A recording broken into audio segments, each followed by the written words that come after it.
নমস্কার বন্ধুরা, রাখি হোমমেডে আপনাদের স্বাগতম। আমি আজকে চিংড়ি মাছের রেসিপি নিয়ে চলে এসেছি। আমি আজকে বানাবো ফুলকপি আর ব্রোকলি দিয়ে চিংড়ি মাছের রসা। কেমন ভাবে বানাবো সেই ভিডিওটা আপনারা দেখতে থাকুন। শীতের সবজি ব্রোকলি, ফুলকপি আর চিংড়ি মাছ দিয়ে রসা বানাবো। পরিমাণ মতন ব্রোকলি কেটে নিয়েছি, কেটে ধুয়ে পরিষ্কার করে নিয়েছি। ফুলকপিও কেটে নিয়েছি, কেটে ধুয়ে পরিষ্কার করে নিয়েছি। আলু কেটে নিয়েছি পরিমাণ মতন। চিংড়ি মাছ ধুয়ে নিয়েছি। আদা, রসুন, পেঁয়াজ, কাঁচা লঙ্কা একসঙ্গে পেস্ট করে নিয়েছি। দুটো পেঁয়াজ কেটে নিয়েছি। ফোড়নে দেওয়ার জন্য গোটা জিরে নিয়েছি, হলুদ, ধনে, জিরে, পরিমাণ মতন চারমগজ নিয়েছি, ধনে পাতা নিয়েছি, টমেটো কেটে নিয়েছি দুটো। আর রান্নাটা আমি সর্ষের তেলে করবো। মূল রান্নায় ফিরে এলাম। গ্যাসটা জ্বালিয়ে দিয়ে কড়াটা বসিয়ে দিয়েছি। কড়াইতে আমি পরিমাণ মতন সর্ষের তেল দিলাম।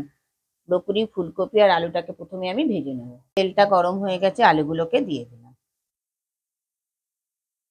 আলুটা ভাজা হয়ে গেছে, আমি তুলে নিলাম।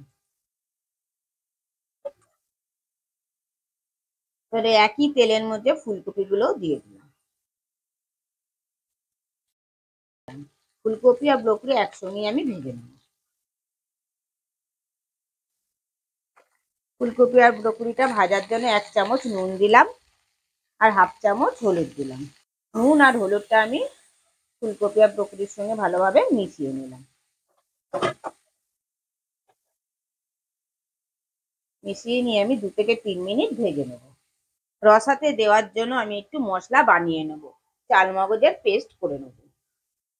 চালমগজ 2 টেবিল চামচ আমি চালমগজ পেস্ট করে নেব।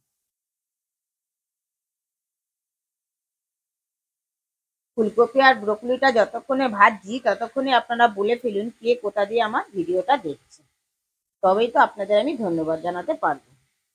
ফুলকপি আর ব্রোকলিটা ভাজা হয়ে গেছে, আমি তুলে নিলাম।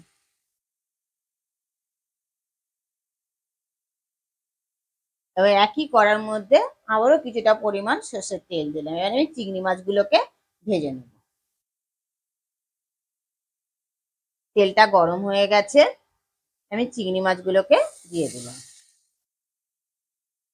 চিংড়ি মাছটাকে ভাজার জন্য ছোট চামচের 1 চামচ নুন দিলাম আর 1 চিমটি হলুদ দিলাম। দিয়ে আমি চিংড়ি মাছের সঙ্গে মিশিয়ে নিলাম। চিংড়ি মাছটাকে আমি হালকা করে ভেজে নেব। চিংড়ি মাছগুলো ভাজা হয়ে গেছে, আমি তুলে নিলাম।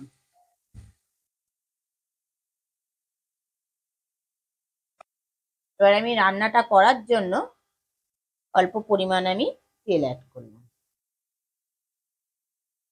তেলটা গরম হয়ে গেছে, ফোড়নে দিলাম 1/2 চামচ গোটা জিরে, একটা তেজপাতা আর একটা শুকনো লঙ্কা।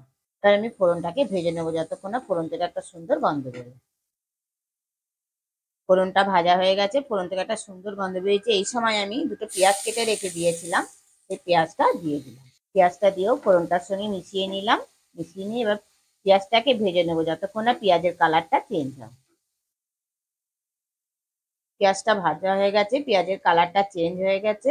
এখানে পেঁয়াজ, আদা, রসুন, কাঁচা লঙ্কা একসঙ্গে যে পেস্ট করে রেখে দিয়েছিলাম সেই পেস্টটা আমি দিয়ে দিলাম। পেস্টটা দিয়েও পেঁয়াজের সঙ্গে মিশিয়ে নিলাম। এবার দুটো টমেটো কেটে রেখে দিয়েছিলাম, সেই টমেটোটাও দিয়ে দিলাম। 1 চামচ দিলাম ধনে গুঁড়ো, 1 চামচ দিলাম জিরে গুঁড়ো, 1 চামচ দিলাম হলুদ, 2 চামচ দিলাম নুন।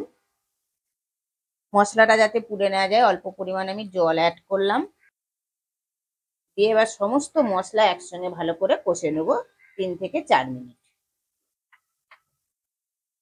কষাটা যাতে তাড়াতাড়ি ভালোভাবে কষা হয়ে যায় সেই কারণে আমি 2 মিনিটের জন্য ঢেকে দিলাম। 5 মিনিট পর ঢাকাটা খুলে দিলাম। আলু টালু সব সেদ্ধ হয়ে গেছে। চিংড়ি মাছের রসাটা আমার অলমোস্ট কমপ্লিট।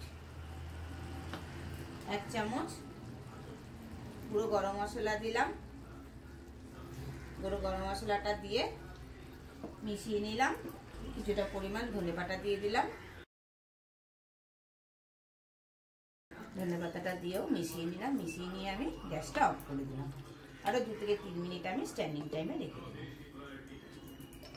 2 থেকে 3 মিনিট স্ট্যান্ডিং টাইমে রাখার পর ফিরে এলাম। চিংড়ি মাছের রসাটা আমার অলমোস্ট কমপ্লিট পরিবেশনের জন্য। গরম ভাতের সঙ্গে খেতে অসাধারণ লাগবে, রুটির সঙ্গে খেতেও অসাধারণ লাগবে। আপনারা ঘরে অবশ্যই ট্রাই করবেন, করে আমাকে কমেন্টে জানাবেন কেমন খেলেন।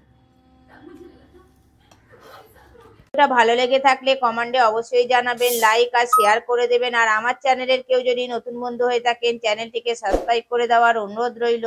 পাশে বেল আইকনটা প্রেস করে দেবেন নতুন নতুন ভিডিও দেখার জন্য।